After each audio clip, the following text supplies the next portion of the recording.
ખોટી વસ્તુને ગમે તેટલો દબાવવાનો પ્રયત્ન કરશો ને પણ ડાબી ડૂબી નવ રહે કસ્તુરી કી બાસ.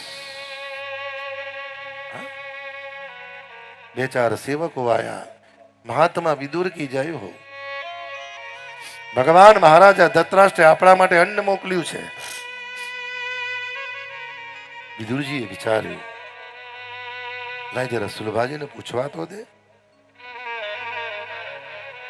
અને અમુક બહેનોને તમે જોજો, જે મનમાં ગાંઠ મારે ને મરતા સુધી એના ઘરનું પાણી ના પીવે.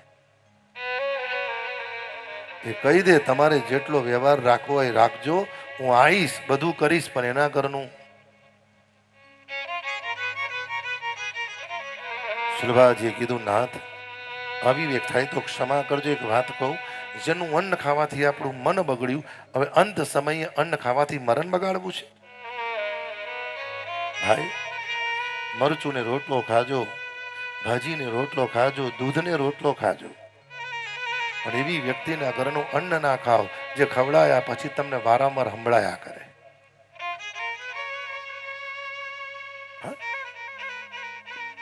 વારંવાર તમને બોલ્યા કરે. કરુણા થઈ, પતિ ને પત્ની ભગવાનની ભક્તિનો પ્રારંભ કર્યો. એ છે ને ભાઈ,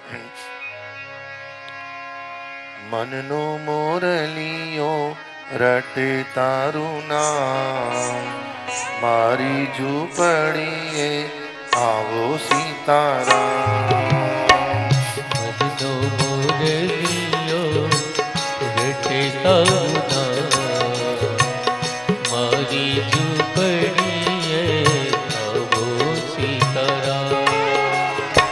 એક વાર આવી પૂરો ભૈયા કેરી હામ, મારી ઝૂંપડીએ આવો સીતારામ. એક વાર આવી પૂરો ભૈયા કેરી હામ, મારી ઝૂંપડીએ આવો સીતારામ. મનનો મોરલિયો રટે તારું નામ, મારી ઝૂંપડીએ આવો સીતારામ. મનનો મોરલિયો રટે તારું નામ, મારી ઝૂંપડીએ આવો સીતારામ. 3 કલાક ભક્તિ, 3 કલાક ધ્યાન, 3 કલાક કીર્તન. રાતના 12 વાગે સુઈ જાય, સવારે 4 વાગે ઉઠી જાય. ભગવદ અનુગ્રહ થયો. કે છે ને, 12 વર્ષ ભક્તિ કરે અને જગ સે રહે ઉદાસ, તે ઘરે હરિયાવત હૈ બન જાએ હરિદાસ. हे घर हरियावत है बन जाए हरिदास.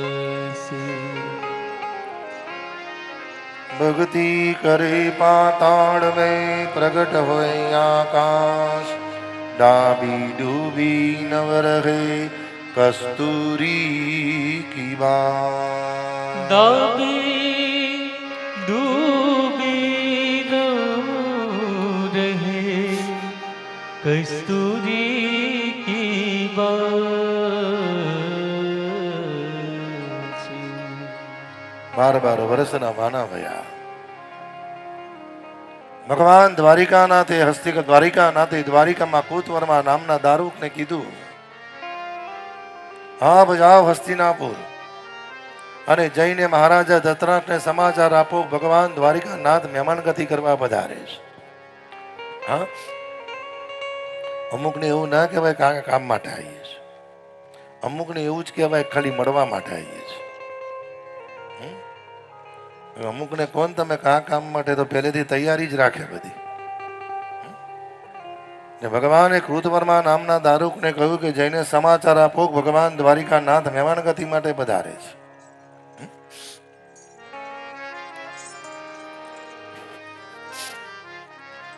અને જ્યાં કૃતવર્મા નામના દારૂ હસ્તિનાપુર આવ્યા, મહારાજ ધતરાસને વંદન કર્યા. મહારાજ કી જય હો. ભગવાન દ્વારિકાનાથ આવતીકાલે હસ્તિનાપુર પધારે છે.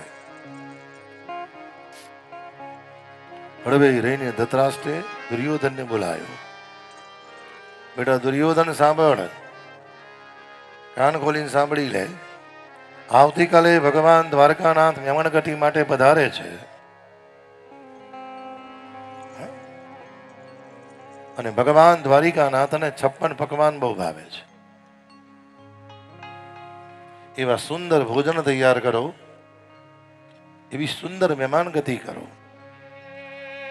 એ મહેમાનગતિનું દર્શન કરતા કરતા ભગવાન દ્વારિકાનાથ પ્રસન્ન થઈ જાય. અને આપણા પ્રેમને જોઈ અને પાંડવોના પ્રેમનું વિસ્મરણ થઈ જાય. પણ બુદ્ધિશાળી ને હોશિયાર માણસોને ખબર નથી હોતી. અમુક વ્યક્તિને ગમે તેવી લાડી ગોળી કરો, પણ એ વ્યક્તિને એના હૃદયમાં જેના માટે પ્રેમ છે ને એના માટે જ પ્રેમ રહે છે.